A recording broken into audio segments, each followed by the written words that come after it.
obutuukirivu nawe buzaabuza ekyo nakyo kyakuwandiikibwako n'omala n'okabirira Mukama Mukama njagala enzigi enzigule omukisa oguli mu byonna ogera gutya onoonyiikiranga okuwulira byonna okukola byonna na bino ne bijja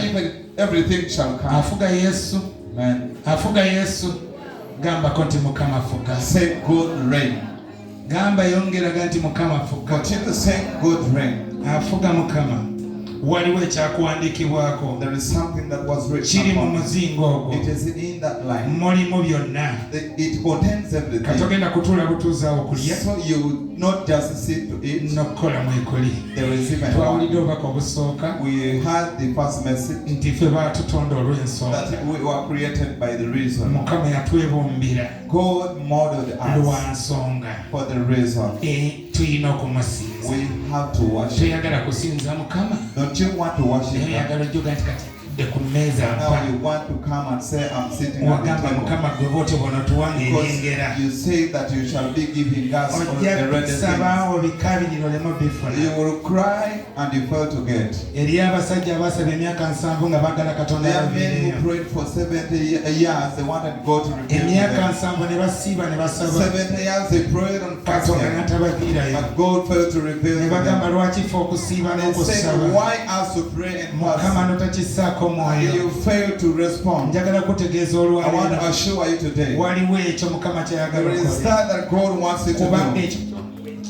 because yours exists and it belongs to you Katonda bw'aba ye mukoomi if God is the protector ogamba Katonda yeebaka do you think God kibuuze sleeps muno Katonda yeebaka ask your neighbor do you think God sleeps mbeerera wa kisatu omuwuliza omulungi I want you to be obedient omukubire yeebaka you slap for me someone who is sleeping olive mulungi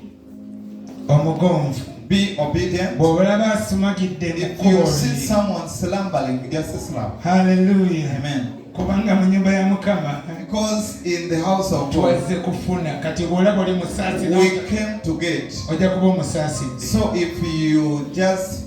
forgive someone nti nkuza okusabira obutakuyitako just tell him I'm waking you up so that you don't miss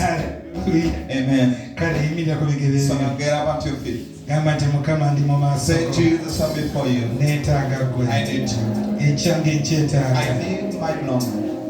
ekireetedde ebyange okulwa Mukama olwaleero amaaso gange galiwo oli okutunuulira ekyo Mukama kyoyolesa eri obulamu bwange kyobikkulira obulamu bwange kubanga nyimiridde okukituukiriza kubanga ebiro bituuse okukwata ekyange okubeera mu kyange okufuna ebyange obulamu obujjudde essanyu erijjudde weebale Mukama kubanga okikola nate beerako ebigambo byeyogera eri Katonda beerako ebigambo byeyogera amaaso ga Mukama simmanyi kibadde kyabbisa kikyo simmanyi kibadde kwava nsonga kutwala kikyo naye Katonda wali okukomyawo ekikyo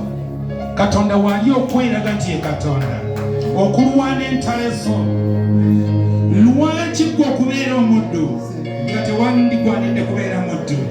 abaana ba Isirayiri buli lwe batwalibwa mu buddu wabe okujja mu buddu olunaku olwaleero kubanga Katonda waffe Katonda alina amaanyi gonna tewali kimulema kati eri buli maanyi gonna mabi eri buli mpewo embi ezibadde zoogera obwamajjooli nga zireetera obulamu bw'okusibibwa n'osibibwa mu budde egikutuwaana mu kulemererwa we command every spirit now to depart loose go bakubulamu bw'omukazi oyo bakubulamu bw'omusajja oyo buli maanyi gonna agaleetera okukwata ebibyo agaleetera okubba ebibyo agaleetera okukubuzaabuza tulagira ng'abaana ba Mukama abaweereza ba Katonda nti mutte bakubulamu bwe temikono kiri buli kyonna ekyakwambazibwa nekisiba obulamu bwo nekisiba amagendako nekisiba okutegeerako mu linnya erya Yesu tukiragira nti pawa okutuka omuliro gwokya bweba ndagaano eyakunywezebwa endagaano ey'okubula endagano ey'okufa ey'emagombe oteebwa olwaleero waliwo ebibyo ebirina okudda naye ekibadde kisibye olwaleero kiva mu bulamu oba ekiva mu kkubo lyo endagano ekotoka mu linnya lya Mukama wange Yesu. Kati amannya go gye bagayitira abalogo gye bageesibiddeko olwaleero bagasesema olwaleero gavaayo oba gavaayo mu linnya lya Yesu. Ekyasimbibwa mu lukyalo ekyasimbibwa mu maaso go ekyasimbibwa mu mulyango go kisimbulwa mu linnya lya Yesu. Banatono obulamu amaanyi ga Katonda gawangula amaanyi ga Katonda galiko omuliro Katonda addamu n'omuliro ye Katonda